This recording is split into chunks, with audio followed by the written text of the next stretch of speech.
দাসপুরের পাঁচগেছিয়া এলাকা মাইতি পাড়া রাস্তার ধারে বেশ কয়েকটি পাঠ্য বই কুড়িয়ে পেলেন গ্রামের মানুষেরা। বইগুলি দেখে যেটুকু জানা যাচ্ছে, রাজ্যের সরকারি উচ্চ বিদ্যালয়ের সপ্তম শ্রেণীর স্বাস্থ্য ও শারীর শিক্ষা বিষয়ের বই। গ্রামবাসীরা চাইছেন বইগুলি ফিরিয়ে দিতে।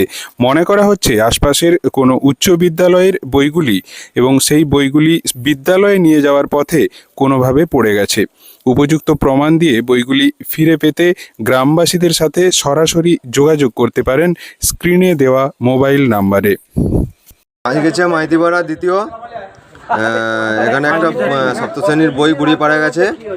তো যার মানে বইটা এখানে এসে নিয়ে যেতে পারেন। পাঁচ গেছে দ্বিতীয় খণ্ড। মুখগুলো দেখাও। ঠিক আছে, ফোন নাম্বার কোনটাকে দেওয়া হবে? ফোন নাম্বার কন্টাক্টে দেওয়া হবে। যার বই সেই এখান থেকে আমাদের ক্লাব দিক কিশোর সংঘ মাইতিপাড়া